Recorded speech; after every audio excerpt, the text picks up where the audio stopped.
কীর্তন গাইতে পারছি বা শুনতেও পারছি, সেটাও আমাদের বড় ভাগ্যের ব্যাপার বাবা। কারণ যিনি জগতের নাথ, তিনি কৃপা করে জগন্নাথ হয়ে তিনি এসেছেন বাবা, সকল ভক্তকে কৃপা করবেন বলে।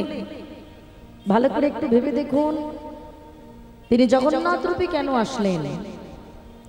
এই জগন্নাথ দেব তিনি এসেছিলেন জগন্নাথ রূপে সকল জগতের মানুষকে উদ্ধার করবেন বলে, তাদের কল্যাণের তরে।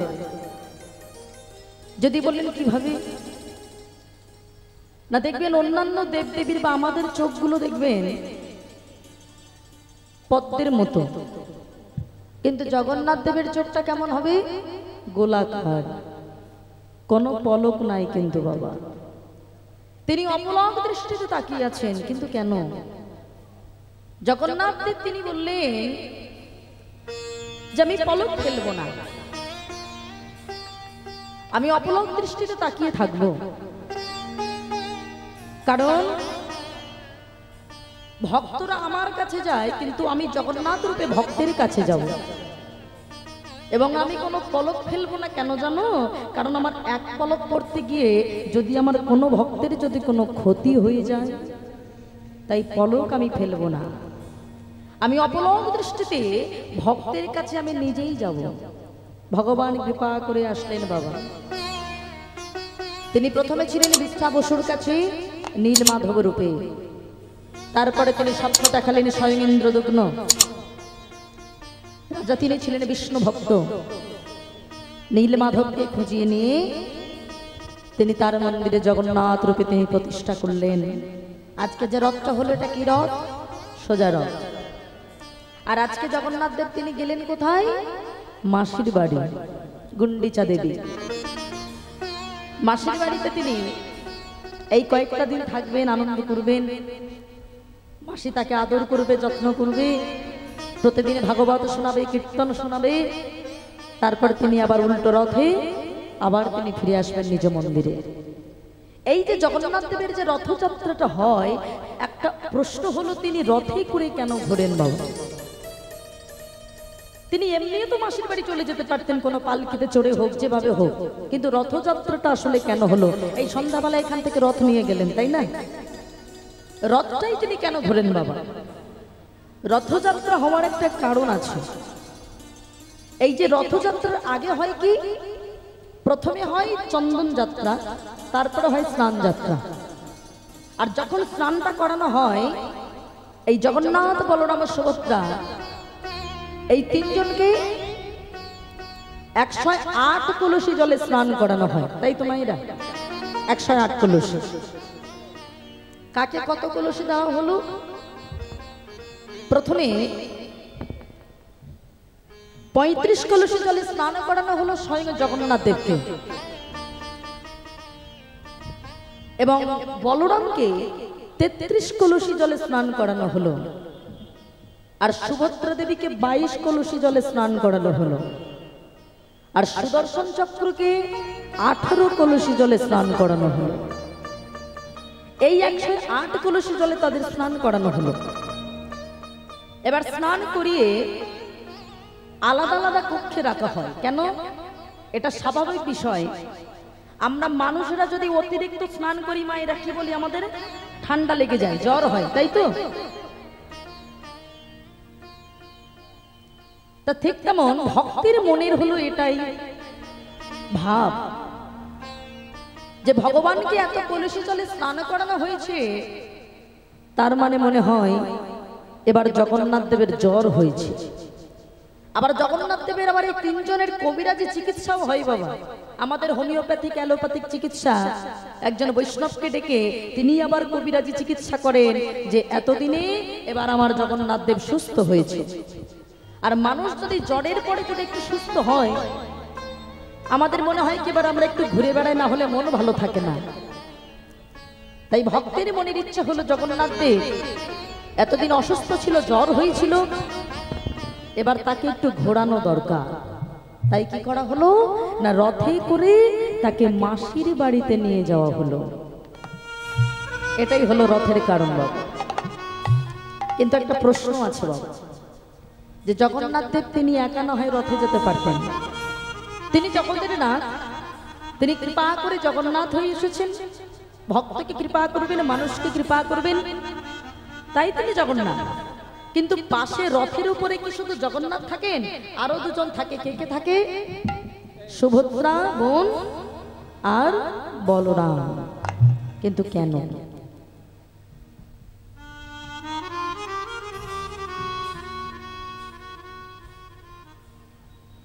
এই যে জগন্নাথ, বলরাম, সুভদ্রা তিনজনই রথের উপরে কেন থাকতে পারতেন? শুধু জগন্নাথ। এই তিনজনে কেন? এখন আমরা যে লীলা শুনছি এর সঙ্গে এটাই জড়িত বাবা। ভগবানের শেষ লীলা ছিল প্রভাস যজ্ঞ, দ্বারকা লীলা। তা তিনি করেছিলেন কি? প্রভাস যজ্ঞের শেষে আমরা সবাই জানি যে যখন শত বস্ত্র ভেদে করে মা যশোমতী নিজ দুগ্ধ দিতে পেরেছিল গোপালের বদনে, তখন প্রমাণ হয়ে গিয়েছিল যে দৈবকী মা কিন্তু আসল মা নয়, কারণ জন্ম দিলেই মা হওয়া যায় না। মা যশোমতী মা হলো আমাদের প্রকৃত মা। তখন এই ভগবানের যারা সহধর্মিনী ছিলেন, সত্যভামা, রুক্মিণী, জাম্ববতী, এনারা তখন একদিন মা যশোমতীকে ঘিরে ধরেছে, ধরে প্রশ্ন করেছিলেন যে মা গো, আমাদের গোবিন্দের বাল্য জীবন তোমার কাছেই তো কেটেছে, তা তুমি যদি সেই বাল্যলীলার মহিমা যদি আমাদের কাছে একটু প্রকাশ করো। আমরা কিন্তু এটাই জানছি বাবা, তিনজন কেন রথের উপরে থাকে। তখন এবার মা যশোমতী বললেন যে আমার ছেলের মহিমার কথা যদি আমি মা হয়ে প্রকাশ করি, আর সেটা যদি আমার ছেলে শোনে, তাহলে সেটা খারাপ লাগতে পারে। তাহলে বোন সুভদ্রা তো দাঁড়িয়ে আছে, সুভদ্রাকে বলছে, সুভদ্রা তুই দরজার পাশে দাঁড়িয়ে একটু পাহাড় দে, যখনই কৃষ্ণ আর বলরাম আসবে না, তুই আমাকে বলে দিবি, আমি গল্পটা বন্ধ করে দেব। এখন সুভদ্রা বাবা পাহাড়ায় দাঁড়িয়ে আছে, আর ভগবান অন্তরে জানতে পারলো যে মা আমার নিজের মহিমার কথা আমার সকল সহধর্মিনী তাদের কাছে প্রকাশ করছে। একটা কথা জানবেন বাবা, নিজের গুণের কথা শুনতে কার না ভালো লাগে? কি বলেন? তাও আবার নিজের মা বলছে মানে কি, শুনতে হবে। এখন ভগবান আর ওই বলরাম, দাদা বলরাম দুজনে ছুটে আসছে, আর যেই সুভদ্রা বলে দিতে যাবে যে মা তোমার ছেলেরা এসে গেছে, তুমি এবার চুপ করো, তার আগেই এসে ভগবান বোনের মুখটা চেপে ধরেছে। তারা তুই একা শুনবি, আমরাও শুনবো। এখন এই তিনজনে দাঁড়িয়ে আছে বাবা পরস্পর, মাঝখানে বোন সুভদ্রাকে রেখে জগন্নাথ আমার সেই ভগবান শ্রীকৃষ্ণ, আর পাশে দাঁড়িয়ে আছে দাদা বলরাম। তিনজনে দাঁড়িয়ে নিজের মহিমার কথা শুনতে শুনতে ভগবান যখন ছোটবেলার নিজের লীলা মাহাত্ম্য শুনছে, হঠাৎ তার দেহটা যেন সংকুচিত হয়ে আসছে, চোখগুলো বড় বড় হয়ে গেল, সরাসরি অষ্টসত্ত্বিক ভাবে উদয় হলো। তার হাতগুলো যখন সংকুচিত হয়ে সামনে এগিয়ে আসছে, এই রূপটা দর্শন করে ফেললেন স্বয়ং নারদমণি। নারদমণি বললেন, প্রভু এ তোমার কি রূপ দেখলাম? বলে বসলেন, নারদ এই রূপ দেখে তুমি অবাক হইও না, আমার এই রূপ একদিন তুমি দেখতে পারবে, যেদিন আমি কলিযুগের মাটিতে যেদিন জগন্নাথ রূপে যেদিন প্রকাশিত হব, সেদিন আমরা তিনজনে যেমন লীলা মাহাত্ম্য শুনতে গিয়ে যে অষ্টসত্ত্বিক ভাবের উদয় হয়েছিল, যে সংকুচিত ভাবের উদয় হয়েছিল, এই তিনজনেই আমরা এই রূপেই ওই কলিযুগের মাটিতে জগন্নাথ রূপে আমি যাব, এমন ভাবে লীলা মাহাত্ম্য আমি প্রচার করব। সেই জন্য রথের উপরে বাবা জগন্নাথ, বলরাম, সুভদ্রা এই তিনজনে যেভাবে লীলা মাহাত্ম্য শুনেছিলেন, সেইভাবেই রথের উপরে তারা থাকেন বাবা। তাহলে আজকে সেই জগন্নাথ তিনি কৃপা করে আমাদের দ্বারে এসেছেন। আর এই লীলা মাহাত্ম্য যদি শচীর নন্দন গৌর হরি নবদ্বীপের মাটিতে যদি না জন্ম নিতেন, তাহলে জগন্নাথ লীলা মাহাত্ম্য কখনোই সেটা প্রকাশ করা সম্ভব হতো বাবা। হ্যাঁ, তাহলে যাদের কাছে গৌর ভজন, গৌর পূজন, গৌর সাধন, গৌর যাজন, যারা গৌর ছাড়া জানে না, একবারে গৌর তুমি কৃপা করে এসো বলে ওই নবদ্বীপবাসী হা গৌর প্রাণ গৌর বলে আজ সবাই হাহাকার করে কাঁদে। কারণ নদিয়ার চাঁদ হলেন ভাগ্য আকাশের ধ্রুব তারা। যেমন আকাশে যদি সূর্য উদয় না হয়, চন্দ্র যদি উদয় না হয়, জগৎ যেমন অন্ধকার হয়, তেমন নদিয়ার চাঁদ গৌর হরি যদি নদিয়া ছেড়ে চলে যায়, সেটা কি বড় আনন্দের বিষয় বাবা? নদিয়াবাসীর মনে বড় দুঃখ। আরো কারা কাঁদছে গো? কাঁদিছে না শ্রী অদ্বৈত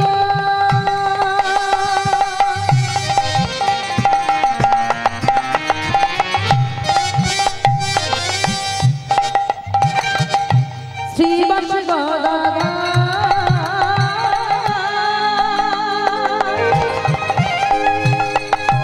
বাসুদেব দত্ত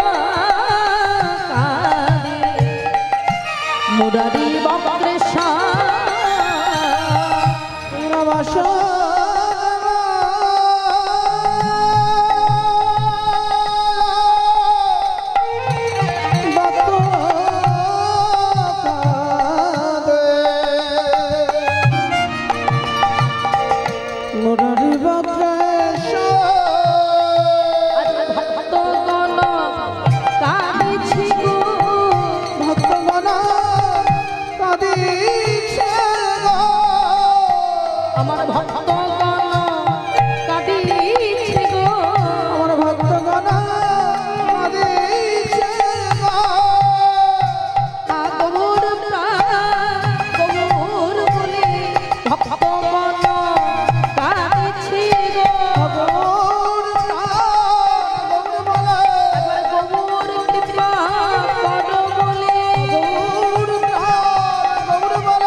ভক্তগণ কাঁদছে কেন বাবা? এই যেমন আপনারা হলেন ভক্ত মানুষ, কত সুন্দর দেখুন। ওনারা বলেছিলেন যেখানে বেশি ভক্ত হবে না, কিন্তু বেশি ভক্তের প্রয়োজন নাই বাবা। অনেক মানুষ থাকলো সেখানে কোলাহল হলো, তাহলে কি সেটা হরিবাসর মনে হবে? হরিবাসরে যদি দুজন ভক্তও যদি সঠিক কীর্তন শুনতে পারে বাবা, তাহলে তার মুখটা দেখেই কীর্তনটা গাওয়া যায়। অনেকে বলে দেখবেন কীর্তনটা একটু জমিয়ে দেবেন। কীর্তন কি জমানোর জিনিস বাবা? কীর্তন জমানোর জিনিস নয়। আপনি ডান্স হাঙ্গামা বলুন, যাত্রা বলুন, থিয়েটার বলুন, অর্কেস্ট্রা বলুন, এগুলো জমানো যায়, কীর্তনটা কখনো জমানো যায় না। কারণ ভক্ত যদি সামনে বসে অনুরাগ ভক্তিতে যদি আপনারা জমে থাকেন, তবে সেই চোখটা দেখে, সেই মুখটা দেখে, ভাবটা দেখে সে যেমনই হোক না কেন কীর্তনিয়া ঠিক কীর্তন গাইতে পারে বাবা। হ্যাঁ, তবে আপনারা হলেন প্রকৃত ভক্ত। ভগবান বলেন ভক্ত আমার মাতা পিতা, ভক্তই আমার গুরু, ভক্তেতে রেখেছে নাম বাঞ্ছা কল্পতরু। তাহলে ভক্ত হতে গেলে প্রকৃত আমাদের বৈষ্ণবে পরিণত হতে হবে। আর বৈষ্ণবটা হব কেমন করে? হ্যাঁ গো বাবা, আমরা জানি বৈষ্ণবকে দেখলেই চেনা যায়। গলায় তুলসীর মালা থাকতে হয়, কপালে তিলক সেবা থাকতে হয়, মাথায় শিখা থাকতে হয়, পরনে গেরুয়া বসন থাকতে হয়। এগুলো পড়লেই নাকি বৈষ্ণব? হ্যাঁ গো মা, তাই যদি হবে তাহলে শাস্ত্র সিদ্ধান্ত মতে শ্রেষ্ঠ বৈষ্ণবকে বলেন দেখি। সামনে আসছে শ্রাবণ মাস, কার মাথায় জল ঢালেন মায়েরা? ভোলানাথ শিব ঠাকুর, তিনি হলেন শ্রেষ্ঠ বৈষ্ণব। আচ্ছা, ভোলানাথে একটুখানি রূপটা মনে করেন। শ্রাবণ মাসে দেখবেন কত মানুষ জল ঢালে তার মাথায়, তাই না? হ্যাঁ গো বাবা, আমরা দেখবেন অনেকে জল ঢালতে যায়, কিন্তু অনেক ভুল ভাল কথা বলতে বলতে যাওয়া হয়। তারকেশ্বরে বাবার মাথায় জল ঢালতে যায়, কত আজে বাজে কথা, কত বাজে কথা বলি আমরা বাবার মাথায় জল ঢালছি। রাস্তা থেকে যারা আমরা জল ঢালতে যাচ্ছি, এটা অনেক কষ্টের ব্যাপার, কিন্তু বুঝতে হবে আমি জল ঢালতে গিয়ে যেন কোনো ভুল কথা না বলে ফেলি। কারণ ভক্তিটা হলো অন্তরে, তার প্রতি ভক্তি শ্রদ্ধা না থাকলে জল ঢেলেও কোনো লাভ হবে না। ভোলানাথের মাথায় যে জল ঢালি তিনি হলেন শ্রেষ্ঠ বৈষ্ণব। আচ্ছা একটু মনে করুন তো বাবা, ভোলানাথের গলায় কি তুলসীর মালা আছে? কিসের মালা আছে মায়েরা? রুদ্রাক্ষের মালা। দেখেছেন? বৈষ্ণবের চিহ্ন মিলল না। এই যে আমরা কপালে তিলক সেবা করেছি, এই ধরনের তিলক সেবাকে বলা হয় অর্ধকুণ্ডক তিলক। ভোলানাথের কপালে কি এরকম তিলক আছে? কি বলেন মায়েরা? এরকম আছে? নাই। এরকম আছে না বাবা? ত্রিকুণ্ডক তিলক, মানে সেখানেও কিন্তু বৈষ্ণবের চিহ্ন মিলল না। আচ্ছা মাথায় কি শিখা আছে মায়েরা? মাথায় কি আছে? জটা, সেখানেও বৈষ্ণবের চিহ্ন মিলল না। তাহলে তিনি শ্রেষ্ঠ বৈষ্ণব হলো কি করে? আরো ভালো করে ভাবেন, পরনে কি গেরুয়া বসন আছে? কি আছে? বাঘের ছাল, সেখানেও বৈষ্ণবের চিহ্ন মিলল না। তাহলে তিনি কেমন বৈষ্ণব? কেন শ্রেষ্ঠ বৈষ্ণব? কারণ তিনি আমাদের মতো সাজা বৈষ্ণব নয়, তিনি হলেন আচরণে বৈষ্ণব। আমরা তো বৈষ্ণব হওয়ার চেষ্টা করি বাবা, সাজি, বৈষ্ণব হওয়া তো সহজ নয়। আচরণ কেমন হতে হবে গো? ত্রিনাদ বিশুনি তররে সহিষ্ণু না আমারি নামানো দেন কীর্তনিয়া সদা।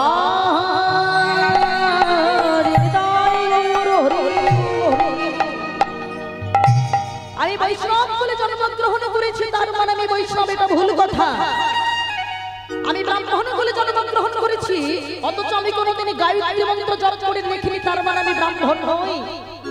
চণ্ডালোপি দ্বিজশ্রেষ্ঠ হরি ভক্তি পরায়ণ হরি ভক্তি বিহীনস্তু দ্বিজোপি সপোচা ভব। হরি ভক্তি বিহীন, যে হরির ভজন সাধন করে না, যার ভক্তি হরি ভক্তি নাই, সে সপোচা ভব, মানে চণ্ডাল।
আমি তোমার নিমাইকে ফিরিয়ে আনবো, কথা রেখেছিলেন বাবা।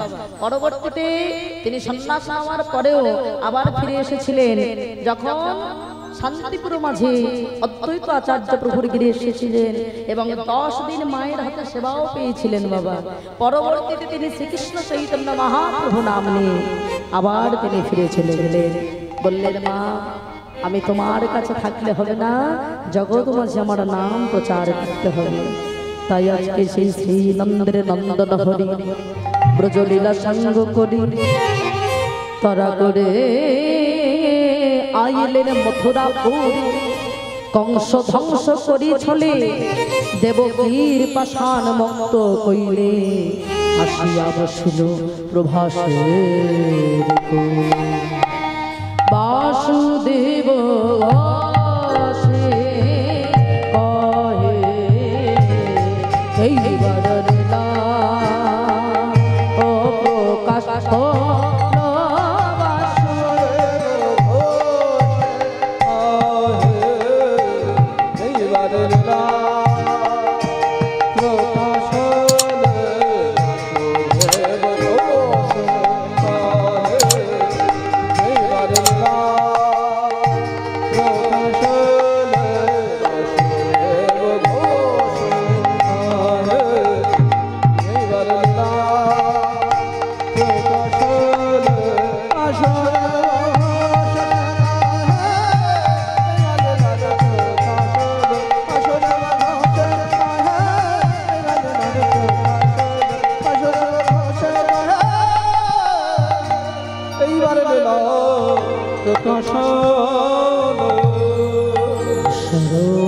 परम कृष्ण सच्चिदानंद शिवे ग्रह अनादिरादिगो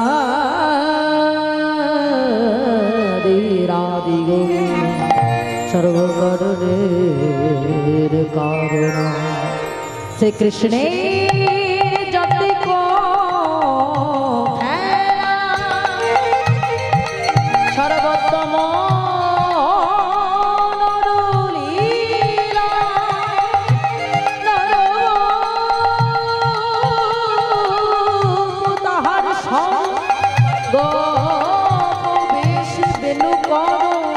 নবকৈশর নটুব নর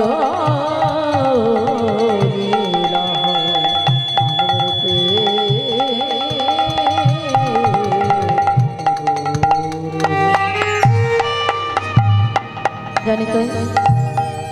তাহলে আমরা সবাই কোথায় যাব বাবা? এতক্ষণ ছিলাম আমরা গৌর কথা শুনছিলাম, মানে নবদ্বীপ ধাম। এবার আমরা যাবো মধুমাস ধাম বৃন্দাবন। তাহলে বৃন্দাবনে যেতে গেলে আমাদের কি বলতে হবে? রাধে রাধে। এই যে বৃন্দাবনে যেতে গেলে আমাদের সবাইকে বলতে হয়, কি বলতে হয় মায়েরা? রাধে রাধে।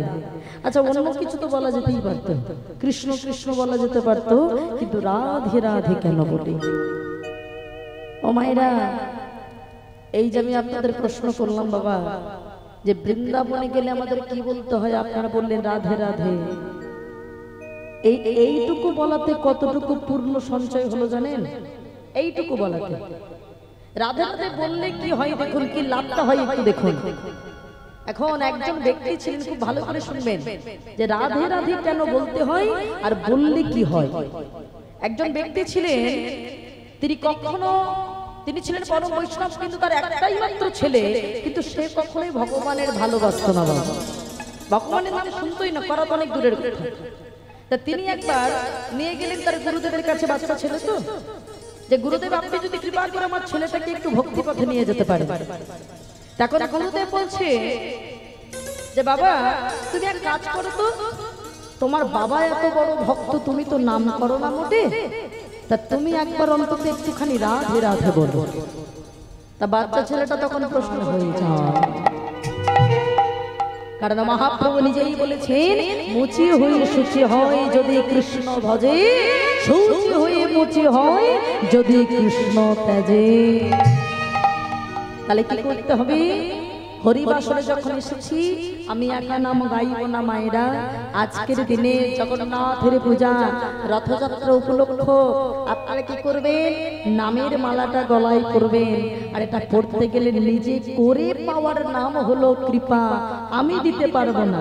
কৃপা যে যার অর্জন করতে হবে, সেই জন্য হাতে তালি দিয়ে আপনারা জোরে জোরে হরি বল বলবেন, হরি নাম করবেন। কেন করবেন? তাহলে তিন প্রকারের জ্বালা আমাদের দূরীভূত হবে। দূরে যাবে ত্রিতাপ জ্বালা,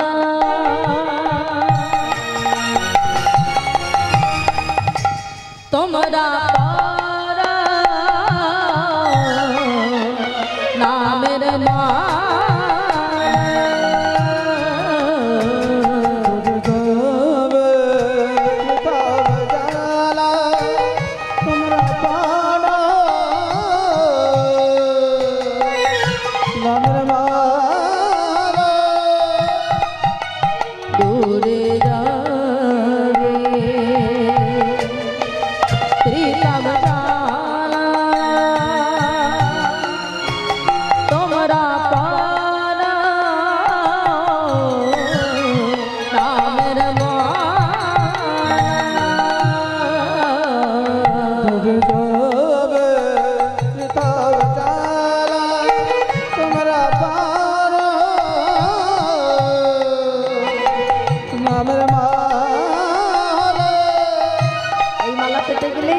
একটু হাত তুলুন বাবা আমার সাথে, আমার জন্য নয়, জগন্নাথ দেবের জন্য, মা লক্ষ্মী মাতার জন্য।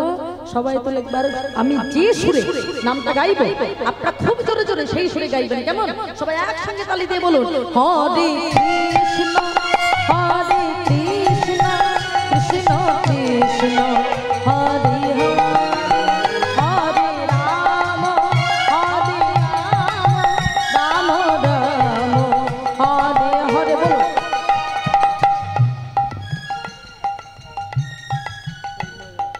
শোনা যায় না, আরেকটু জোরে হবে। হরে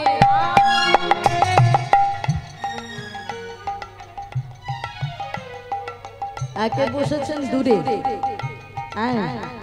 তবে আমাকে না শোনানোর থেকে কি জানেন, আমি যদি না শুনতে পাই এত কাছে আমার গোবিন্দ মনে হয় আরো শুনতে পাবেন।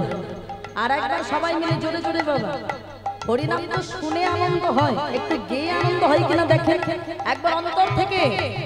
ও মায়েরা, মানুষ দেখবেন বিপদে না পড়লে চিৎকার করে গোবিন্দকে ডাকে না বাবা, কি বলেন?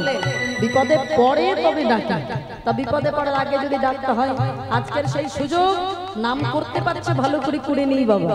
সবাই মিলে হাত তুলে আর একবার সুযোগ জোরে জোরে গাইবেন, কেমন? হরে কৃষ্ণ হরে কৃষ্ণ কৃষ্ণ কৃষ্ণ হরে হরে হরে রাম হরে রাম রাম রাম হরে হরে। সবাই মিলে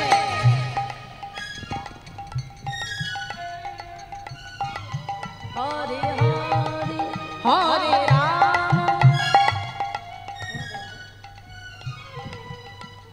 সবাই মিলে হরে কৃষ্ণ হরে কৃষ্ণ কৃষ্ণ কৃষ্ণ হরে হরে রাম রাম রাম হরে হরে। উলুধ্বনি হরি বল হরি বল। কৃষ্ণ হরে কৃষ্ণ কৃষ্ণ কৃষ্ণ হরে হরে হরে রাম রাম রাম হরে কৃষ্ণ নাম মধুর নাম হরি বল হরি বল হরি বল। কৃষ্ণ মধুর।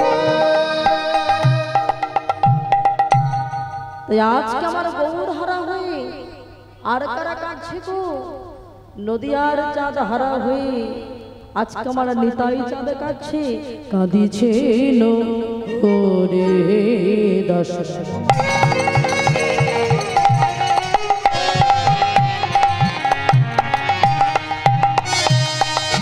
দোয়াকে মোদিয়া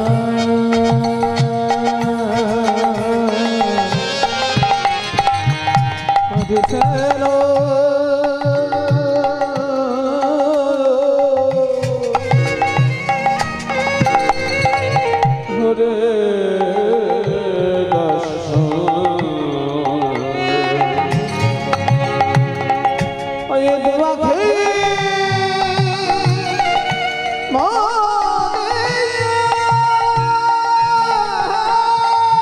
হরে নিত্যানন্দ কাঁদে সত্যের মুখ নিরখিয়া মুখ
কান্দ কাঁদে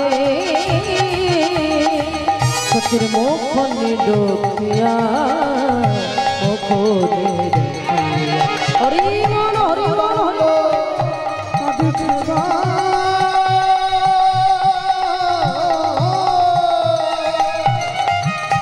শ্বশুরের মুখ নিরখিয়া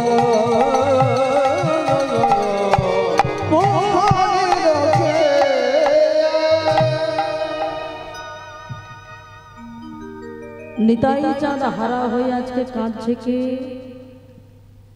যখন নিতাই চাঁদ বাবা শচীর নন্দন গৌরের জন্য কাঁদছে, সব থেকে বেশি কাঁদে তো এ জগতে মা বাবা।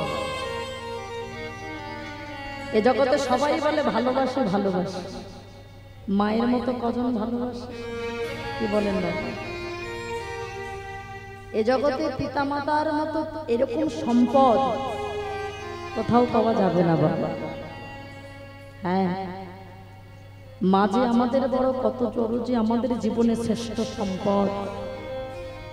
এখনকার সন্তান সে দাম দেয় না বাবা, তাই তো পিতা মাতার জন্য বৃদ্ধাশ্রম তৈরি হয়ে গেছে। জগৎ সংসারে পিতা মাতা হলো বড় বোঝা, কিন্তু এই জগতে মনে রাখবেন, স্বার্থ ছাড়া যদি কেউ ভালোবেসে থাকে সে হলো একমাত্র গর্ভধারিণী মা। আজকে শচীমা কাঁদছে, নিমাই হারা হয়ে। নদী আর আকাশ বাতাস সবাইকে বলে, ওগো বলো না, তোমরা কি আমার নিমাইকে দেখেছো? যতবার বলি নিমাই, আকাশ বাতাস প্রতিধ্বনি করে জানিয়ে দেয়, মাগো তোমার নিমাই আর না। কেন? কারণ কাঁদালে কাঁদিতে হয়, এই কথাটি মিথ্যে নয়। কি বাবা, আমি যদি কাউকে কাঁদাই আমায় কাঁদতে হবে না? এ জগতের মানুষ ভাবে অপরকে কাঁদিয়ে, অপরকে দুঃখ দিয়ে, ঠকিয়ে মনে হয় নিজে ভালো থাকা যায়। এটা ভুল কথা বাবা। শাস্ত্র প্রমাণ দিল, কাঁদালে কাঁদিতে হয়, এই কথাটি মিথ্যে নয়। ভগবানের মায়ের ক্ষেত্রেও সেটা প্রমাণ হলো বাবা। ভগবানের মাকে কাঁদতে হলো না? এই শচীমা কেন কাঁদছে আজকে? কারণ এই শচীমা ছিল ত্রেতা যুগের কইকেয়ী। কৌশল্যাকে বলেছিল, রাম রাজা হবে না, আমার ছেলে ভরত রাজা হবে। রামকে 14 বছর বনবাসে যেতে হবে। সেদিনে কৌশল্যা বলেছিল, কইকেয়ী রে, পুত্র শোকে তুই তো আমায় এক জন্ম কাঁদালি, অভিশাপ দিলাম তোকে 3 জন্ম কাঁদতে হবে। প্রথম জন্ম কাঁদবি তুই ইন্দ্রদুগ্ন রাজার স্ত্রী গুন্ডিচা দেবী হয়ে। এই যাচ্ছে রথযাত্রা হচ্ছে, জগন্নাথ দেবের মাসি হলো এই গুন্ডিচা দেবী। তোর প্রথম জন্ম কাঁদতে হবে। 18টি ছেলে মারা গিয়ে হয়ে যাবে 18টি নালা, তবু তোর যাবে না পুত্র শোকের জ্বালা। এটা হবে প্রথম কন্যা। দ্বিতীয় কন্যা তুই থাকবি কংসের কারাগারে, তোর নাম হবে দেবকী। ভগবান তোর কোলে আসবে, তবু ভগবানের মুখে মা ডাক শুনতে পারবি না। এটা হবে 2 বার কান্না। তৃতীয়বার তুই হবি নবদ্বীপের শচী মাতা। শুধু কি নিমাই চলে গিয়েছিল না বাবা? প্রথমে 8টি মেয়ে তোর মারা যাবে। বড় ছেলে বিশ্বরূপ তোকে ছেড়ে চলে যাবে। এমনকি তোর ছোট ছেলে নিমাই, যতবার বলবি নিমাই, আকাশ আকাশে প্রতিধ্বনি করে জানাবে, তোমার নিমাই আর না। দেখেছেন, কাঁদালে কাঁদিতে হয় কথাটি মিথ্যে নয়। মা আমার ওই নদী আর মাটিতে দাঁড়িয়ে যত লতা গুলমক কীট পতঙ্গ সবাইকে জড়িয়ে ধরি, আরে বলো না গো আমার নিমাই কোথায় আছে? মা সুরধুনি গঙ্গার তীরে এসে বলে বসলো, হে মা সুরধুনি, আমার নিমাই এই প্রচন্ড শীতের মধ্যে দিয়ে তোমার বক্ষের উপর দিয়ে যখন চলে গেল, তুমি তো ফিরিয়ে আনতে পারলে না, তুমি বাধা দিতে পারলে না। এক মা হয়ে আর এক মায়ের বেদনা বোঝো। ও বাবা, শীতের মধ্যে কেন বলছে? যেদিন মহাপ্রভু চলে গিয়েছিল সেদিনটা কোন দিন ছিল বাবা? পৌষ সংক্রান্তি। যেদিন আমরা পিঠে পার্বণ পিঠে পুলি সেবা করি, ওই পৌষ সংক্রান্তির দিনে প্রচন্ড শীতের মধ্যে তিনি চলে গিয়েছিলেন ওই সুরধনী গঙ্গা পার হয়ে। মা বলে বসলে জীবন আমি আর রাখবো না, ওই গঙ্গার জলে প্রাণ বিসর্জন দেব। যেইরা প্রাণ বিসর্জন দিতে যাবে সঙ্গে সঙ্গে পিতাই চাঁদ আমার হাতটা ধরেছে, লে মায়ে বলে সুচি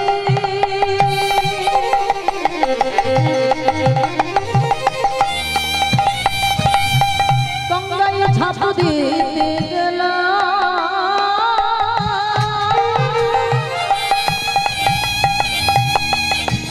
নিত্যানন্দ তথা আসি মায়ের ধরিলাম, মায়ের বলে সচে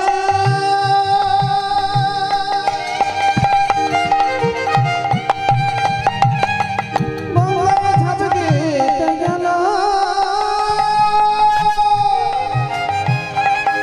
নিত্যানন্দ তথা আসে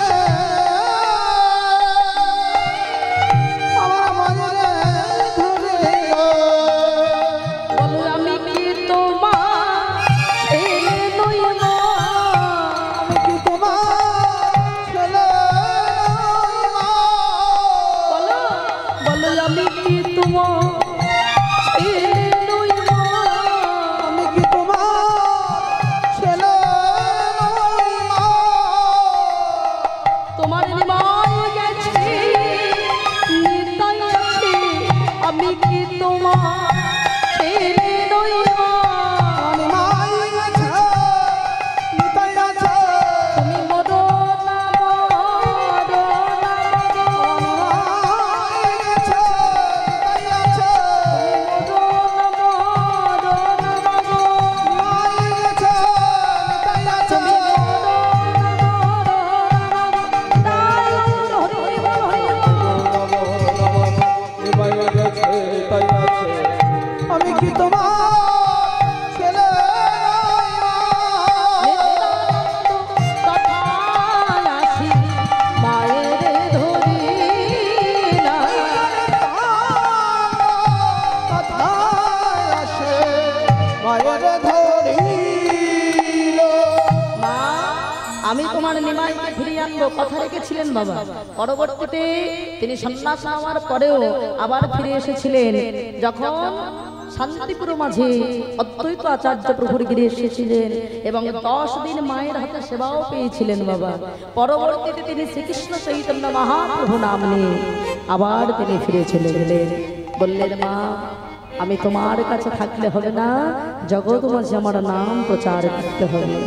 তাই আজকে সেই শ্রী নন্দের নন্দন হরি ব্রজলীলা সঙ্গ করি তারা করে আইলেন মথুরাপুরী, কংস ধ্বংস করি ছলে দেবকীর পাষাণ মুক্ত কইলে, আসিয়া বসিল প্রভাসের কোলে। বাসুদেব আসে কহে এইবার লীলা ও প্রকাশ হলো বাসুদেব।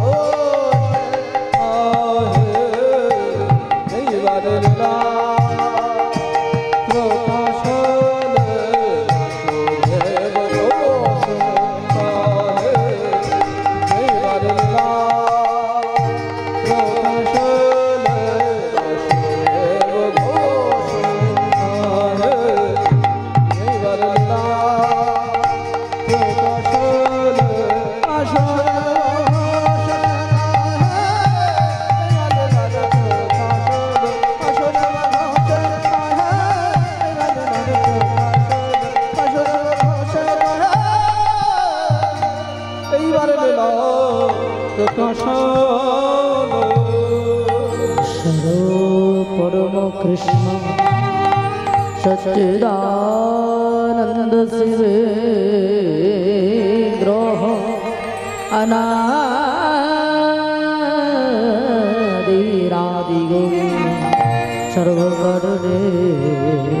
কারণ শ্রীকৃষ্ণের যতি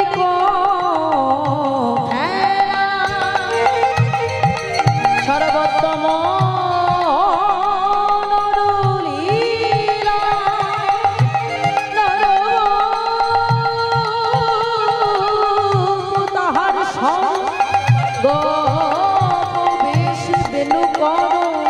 নব কৈশোর নর